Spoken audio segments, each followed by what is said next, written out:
कहत कबीर सुनो भय सातो, अच्छे दिन पाछे गए, हरि सो किया न हेत। अब पछतावा क्या करे, चिड़िया चुगी गई खेत। कबीर जी बताते हैं कि जब समय था तब तो हरि को याद नहीं किया, अब पछताने से क्या होगा जब समय ही शेष नहीं बचा है। चिड़िया ने खेत को चुग लिया है, अब क्या किया जा सकता है। जब आयु ही पूर्ण होने को आई है, बुढ़ापा आ चुका है, अब हाथ मलने से कुछ हासिल होने वाला नहीं है। एक रोज काल आकर अपना शिकार बना लेता है। माया के भ्रम जाल को समझकर सही मार्ग पर चलते हुए हरि के नाम का सुमिरन करना ही समझदारी का कार्य है। लेकिन यह नजर क्यों नहीं आता है? क्योंकि बाहर भटकाव है और अंदर अंधेरा।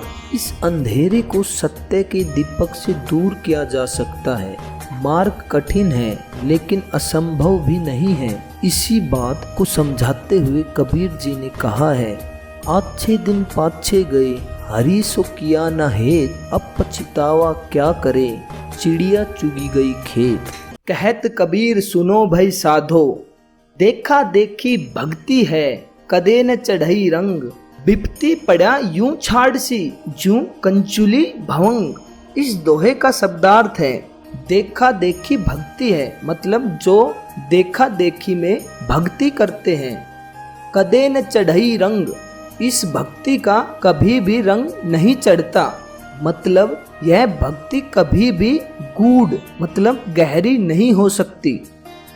बिपती पड़ा यूं छाड़ सी, मतलब मुश्किल की घड़ी में वो ऐसे साथ छोड़ देते हैं।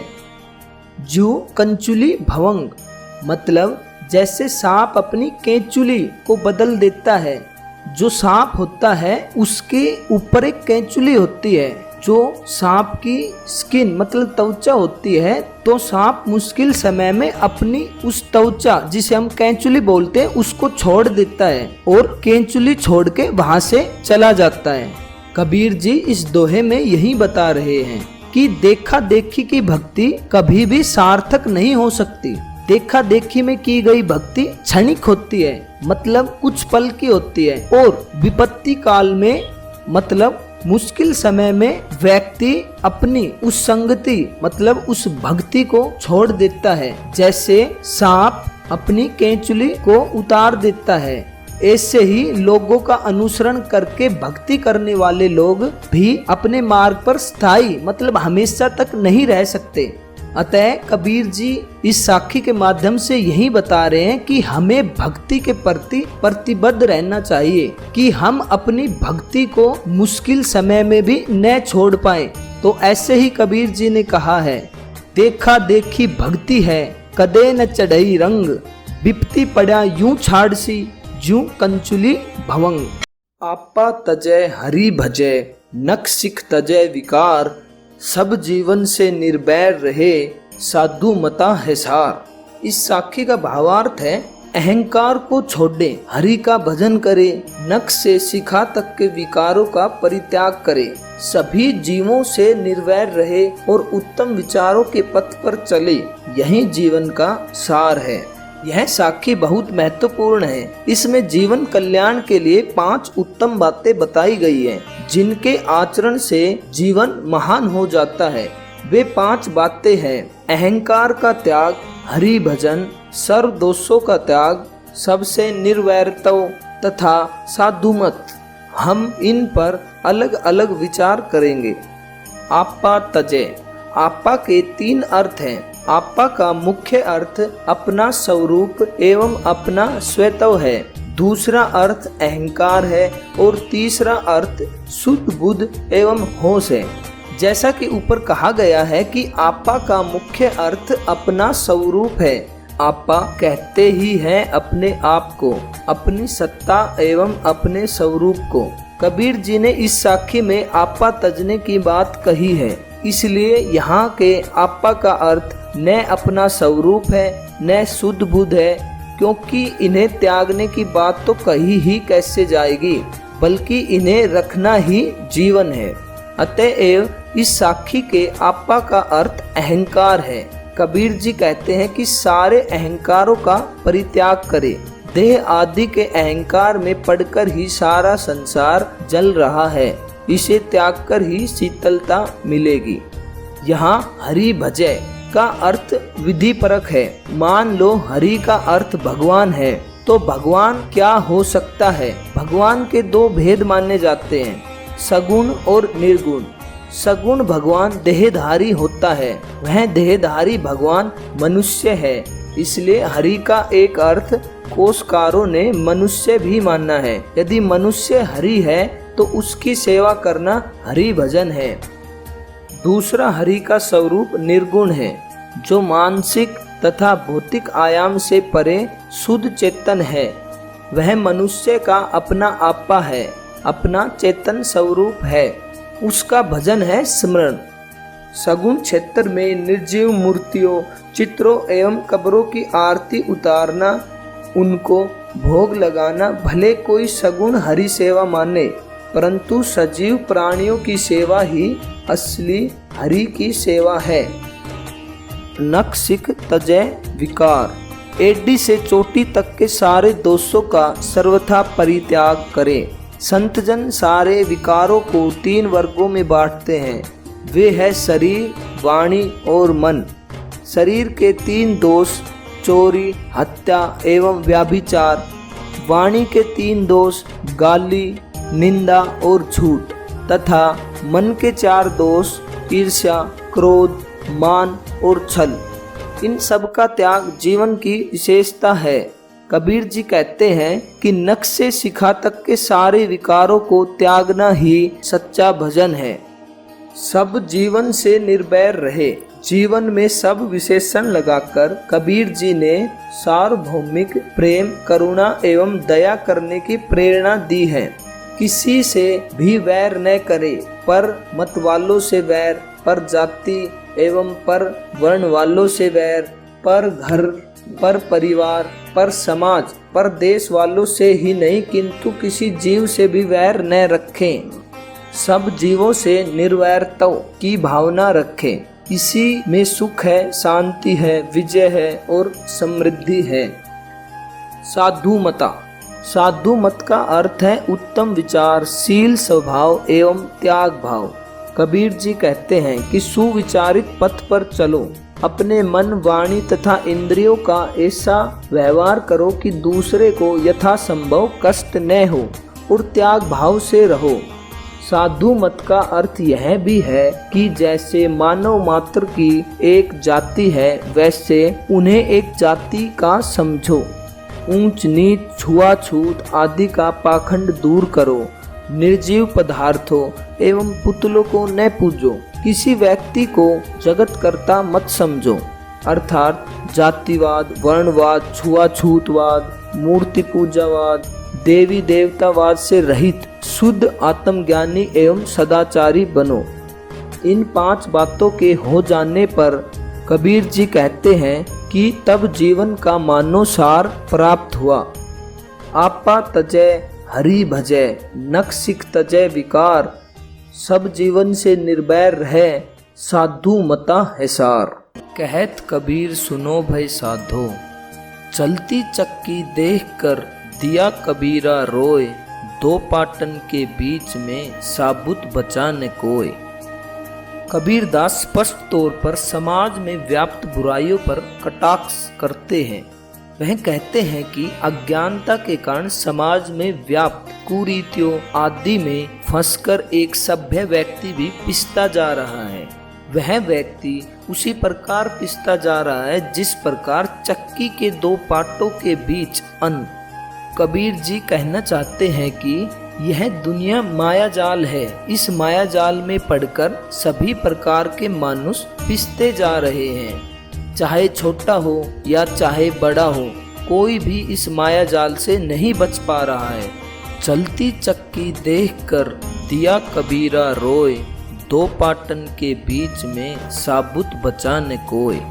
कहत कबीर सुनो भई साधो, ऊंची कुल में जन्मिया करनी ऊंच न होय। सबरन कलश सुरा भरा, साधु निंदा सोय। इस दोहे का शब्दार्थ है, ऊंचे कुल में जन्मिया मतलब ऊंचे कुल में जन्म लेने से करनी ऊंच न होए मतलब कर्म ऊंचे नहीं हो जाते हैं। सबरन कलश सुरा भरा मतलब स्वर्ण के कलश में यदि शराब भरी है। साधु निंदा सोए मतलब वह निंदा का पात्र है। ऊंचे कुल में जन्म लेने से कर्म ऊंचे नहीं हो जाते हैं। स्वर्ण के कलश में यदि शराब भरी है तो वह निंदा का पात्र है। कबीर जी ने व्यक्तिगत गुणों के आधार पर श्रेष्ठता को स्वीकार किया है, लेकिन जन्म आधार पर या जाति आधार पर किसी की श्रेष्ठता को नकारते हुए कहा कि मात्र उच्च कुल में जन्म लेने से ही कोई विद्वान या श्रेष्ठ नहीं बन जाता है। इसके लिए उसमें गुण भी होने चाहिए। यदि गुण है तो भले ही वह किसी भी जाति और कुल का क्यों न हो, वह श्रेष्ठ ही है। यदि सोने के बर्तन में शराब भरी हुई है तो क्या वह श्रेष्ठ बन जाएगी? नहीं, यह निंदनीय ही रहेगी। साधु और सज्जन व्यक्ति उसकी निंदा ही करेंगे। इसलिए कबीर जी ने कहा है, ऊंचे कुल में जन्मिया करनी ऊंच न होए। सबरन कलश सुरा भरा साधु निंदा सोए। जाके मुँह माथा नहीं, नहीं रूप कुरूप। पुहूप बास थे पतला ऐसा तत् अनूप। इस दोहे का शब्दार्थ है, जिसके समाहित सिर नहीं है, निराकार है, वह ना तो सुंदर है और ना ही कुरूप ही। जैसे फूलों में खुशबू है, उनका अनुपम तत्व। ईश्वर के स्वरूप के संदर्भ में कबीर जी ने बताया है कि जिसके कोई मुंह नहीं है, कोई माथा नहीं है, वह तो निर्गुण और निराकार है। उसे ना तो सुंदर कहा जा सकता है और ना ही कुरूप। वह फूलों की खुशबू की भांति है, जिसे ना तो छुआ जा सकता है और ना ही देखा जा सकता है, लेकिन उसके अस्तित्व को महसूस किया जा सकता है, उसके होने का पता लगाया जा सकता है। ऐसा है निर्गुण परम ब्रह्म। भाव है कि ईश्वर को हम मंदिर, देवालय और मूर्तियों में एक रूप में ढालकर देखते हैं। यह सत्य नहीं है, क्योंकि वह तो निराकार है। निराकार होकर भी साकार है, कण कण में व्याप्त है, जिसके अस्तित्व को समझा जा सकता है।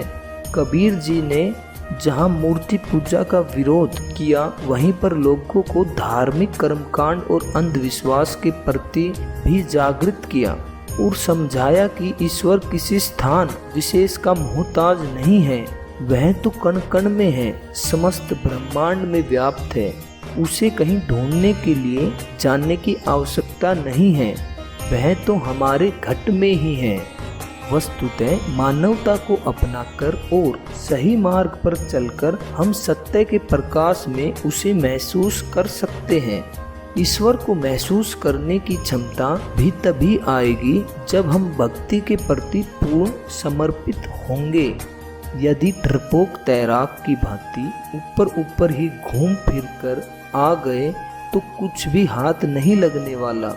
इसके लिए अंदर तक गोता लगाने की आवश्यकता है।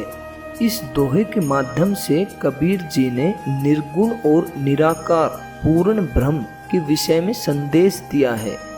कबीर जी ने कहा है, जाके मुँह माथा नहीं, नहीं रूप कुरूप। पुहूप बास थे पतला ऐसा तत् अनूप। जहिया जन्म मुक्ता हता तहिया हता न कोय। छठी तुम्हारी हो जगह तू कहाँ चला भिगोए। जहिया जन्म मुक्ता हता तहिया हता न कोय। यह मानवीय स्वतंत्रता परिचायक महामंत्र है।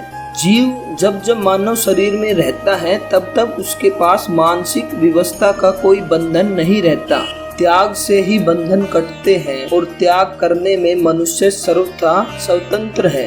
बाहर के प्राणी पदार्थ स्थान का त्याग मनुष्य जब चाहे कर सकता है और भीतर के काम, क्रोध, लोभ, मोह और देहाभिमान आदि का त्याग भी जब चाहे कर सकता है। मानव अपना कल्याण करने में सर्वथा स्वतंत्र है। छठी तुम्हारी हो जगह छठे में तुम्हें अहंकार जगा। आँख, नाक, कान, जीभ तथा त्वचा ये 5 इंद्रियां हैं। इन 5 इंद्रियों के ऊपर छठा मन है। हम बाहरी 5 विषय शब्द, स्पर्श, रूप, रस और गंध को क्रम से कान, त्वचा, आँख, जीभ तथा नाक इन 5 इंद्रियों से जानते हैं, परंतु भीतर सुख दुख आदि का ज्ञान मन से होता है। इसलिए बाह्य 5 ज्ञानेंद्रियों के बाद भीतर एक मन भी इंद्रिय है। हम 5 ज्ञानेंद्रियों को बाह्यकरण करते हैं और भीतर का ज्ञान के साधन को अंतःकरण कहते हैं। करण कहते हैं ज्ञान के साधन को। बाह्यकरण 5 ज्ञानेंद्रियां हैं तथा अंतःकरण मन है। मन 5 ज्ञानेंद्रियों के ऊपर छठा है।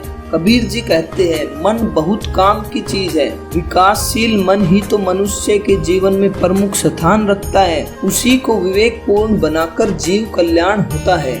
दुर्भाग्य यह है कि उसी मन में मनुष्य को अहंकार जगता है और जब मन विनम्र और विशुद्ध बनकर मनुष्य के कल्याण में साधन बनता है, वहीं मन जब अहंकार से भर जाता है तब गंदा बनकर मनुष्य के कल्याण का शत्रु बन जाता है। कबीर जी कहते हैं तू कहाँ चला बिघोए, मन में अहंकार भरकर तू अपने को कहाँ खो चला। ब्रह्मा प्राणी पदार्थों नाम रूपों एवं विविध कल्पनाओं का अहंकार मन में भर लेना यही बंधन है और इन सारे अहंकारों को मन से निकालकर उसे खाली कर लेना, शुद्ध कर लेना यही मोक्ष है। कबीर जी कहते हैं हे जीव, तू स्वतंत्र मानव जन्म पाया, अद्भुत शक्ति संपन्न विकासशील मन पाया, परंतु तू उसे कल्याण का काम न करके उल्टे मन में संसारी अहंकार भरकर अपने को खो रहा है। अभी भी जाग जा। इस विवरण के अनुसार छठी तुम्हारी हो जगह का अर्थ होगा कि हे जीव, तुम्हारी कल्याण करने की भूमिका तो छठी हंस दशा है। तू उसे छोड़कर कहाँ माया में बहा जा रहा है। कहत कबीर सुनो भई साधो, ऊंचे कुल में जन्मिया करनी ऊंच न होय, सबरन कलश सुरा भरा साधु निंदा सोय। इस दोहे का शब्दार्थ है ऊंचे कुल में जन्मिया, मतलब ऊंचे कुल में जन्म लेने से, करनी ऊंच न होय मतलब कर्म ऊंचे नहीं हो जाते हैं। सबरन कलश सुरा भरा मतलब स्वर्ण के कलश में यदि शराब भरी है। साधु निंदा सोय मतलब वह निंदा का पात्र है। ऊंचे कुल में जन्म लेने से कर्म ऊंचे नहीं हो जाते हैं। स्वर्ण के कलश में यदि शराब भरी है तो वह निंदा का पात्र है। कबीर जी ने व्यक्तिगत गुणों के आधार पर श्रेष्ठता को स्वीकार किया है, लेकिन जन्म आधार पर या जाति आधार पर किसी की श्रेष्ठता को नकारते हुए कहा कि मात्र उच्च कुल में जन्म लेने से ही कोई विद्वान या श्रेष्ठ नहीं बन जाता है। इसके लिए उसमें गुण भी होने चाहिए। यदि गुण है तो भले ही वह किसी भी जाति और कुल का क्यों न हो, वह श्रेष्ठ ही है।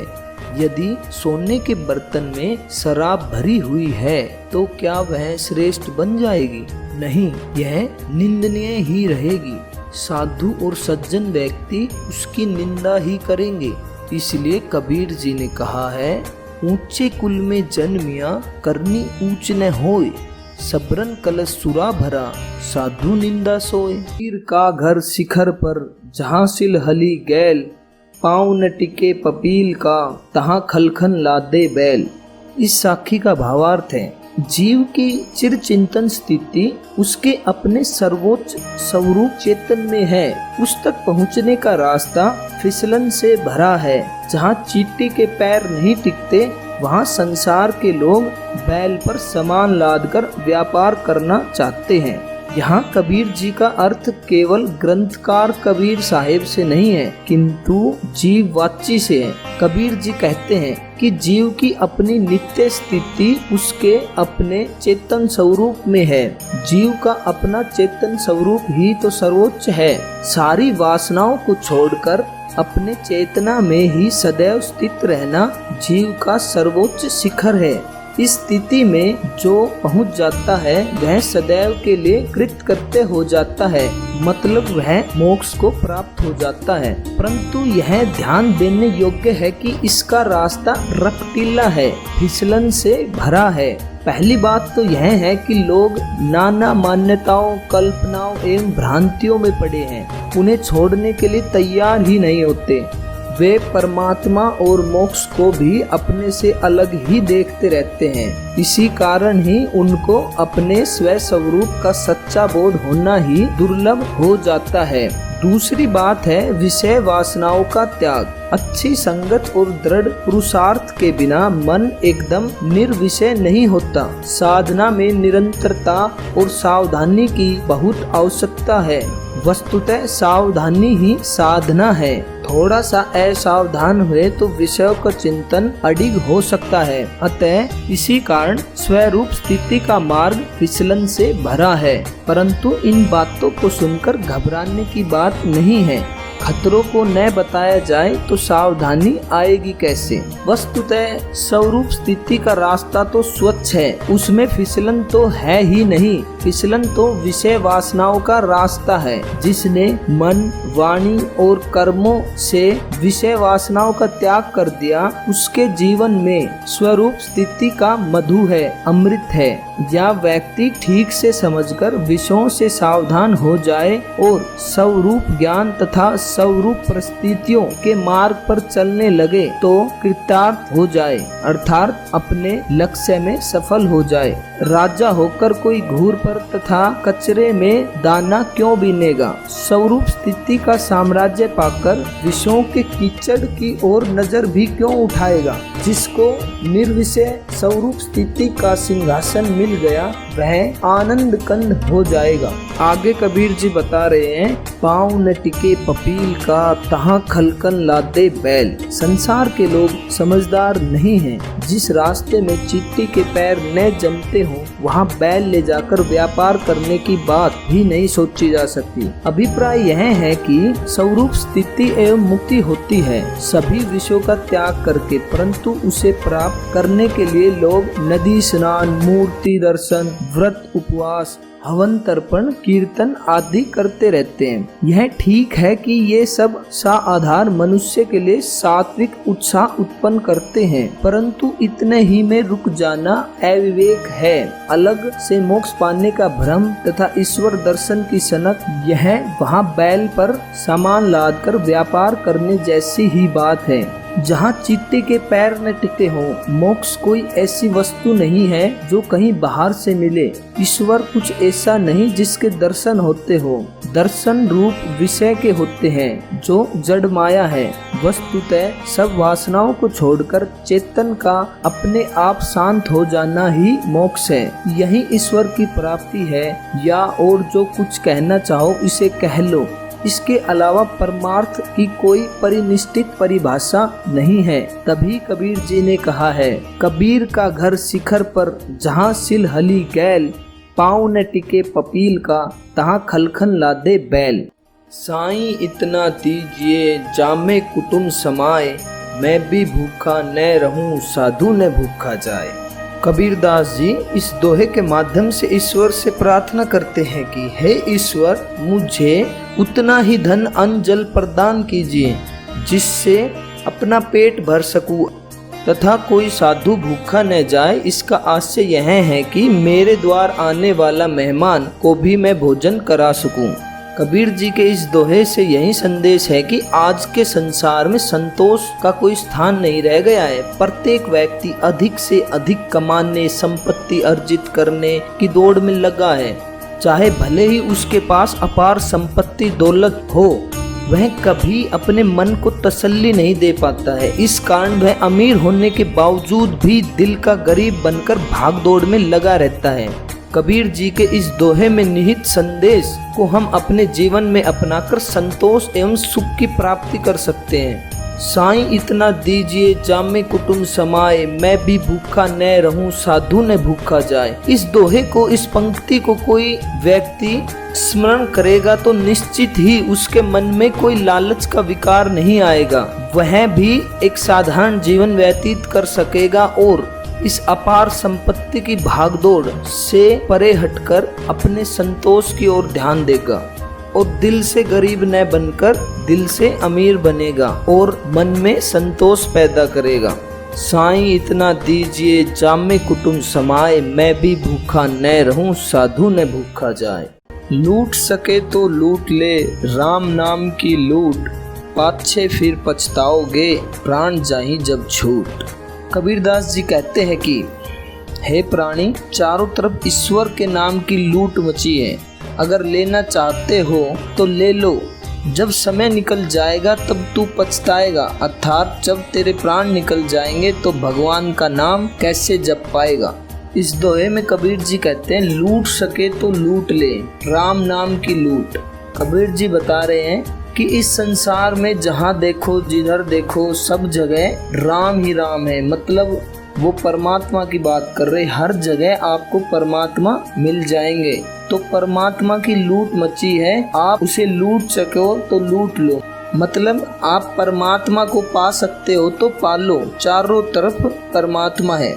पाछे फिर पछताओगे प्राण जाही जब छूट, मतलब कि जब तुम अपने अंतिम समय में होंगे या जब आपके प्राण जाने वाले होंगे तब आप पछताओगे कि मैंने अपना पूरा जीवन ऐसे ही व्यतीत कर दिया, मैंने कभी भगवान का नाम नहीं लिया, ना ही परमात्मा का स्मरण किया, तो उस टाइम आप पछताओगे। तो कबीर जी अपने दोहे से यही संदेश दे रहे हैं कि हर जगह परमात्मा है, तो आप परमात्मा का स्मरण करें, नहीं तो फिर बाद में आप पछताओगे जब आपका अंतिम समय नजदीक होगा। यहाँ राम नाम से कबीर का आशय है कि आप उस परम आत्मा को जान ले जो आपके अंदर है। जाति ने पूछो साधु की, पूछ लीजिए ज्ञान, मोल करो तलवार का, पड़ा रहन दो म्यान। किसी साधु से उसकी जाति न पूछो, बल्कि उससे ज्ञान की बात पूछो। इसी तरह तलवार की कीमत पूछो, मयान को पड़ा रहने दो, क्योंकि तलवार का महत्व है, मयान का नहीं। इस दोहे में कबीर जी बताते हैं जाति ने पूछो साधु की, मतलब आप जिस मनुष्य से भी मिलते हैं उससे उसकी जाति के बारे में, वो कहाँ से आया है, कौन है, क्या करता है, इस तरह के सवाल न पूछ करके उसका ज्ञान पूछ लीजिए। मतलब कि उसे इस संसार का या अपने अंदर का आत्मज्ञान कितना है। इस दोहे में साधु जो कहा गया है वो आम मनुष्य को कहा गया है। आप जिस भी मनुष्य से मिलते हैं उसी के बारे में बात की गई है कि आप किसी से ये मत पूछो कि आप कितने सक्सेस हो, आपने लाइफ में क्या क्या किया है, या आप आगे क्या करने वाले हो, कहाँ से आए हो, कैसा बैकग्राउंड है, ये सब कुछ न पूछ करके उसका ज्ञान पूछिए। जैसे कि मोल करो तलवार का, पड़ा रहन दो म्यान। म्यान होती है जहाँ पे तलवार को रखा जाता है। तो कबीर जी बता रहे हैं जो म्यान के अंदर तलवार है आप उसका मोल करो, म्यान को रहने दो। ऐसे ही मनुष्य के अंदर जो उसका ज्ञान है आप उसके बारे में जानो, न कि उसके बाहर की वस्तु के बारे में। जाति ने पूछो साधु की, पूछ लीजिए ज्ञान, मोल करो तलवार का, पड़ा रहन दो म्यान।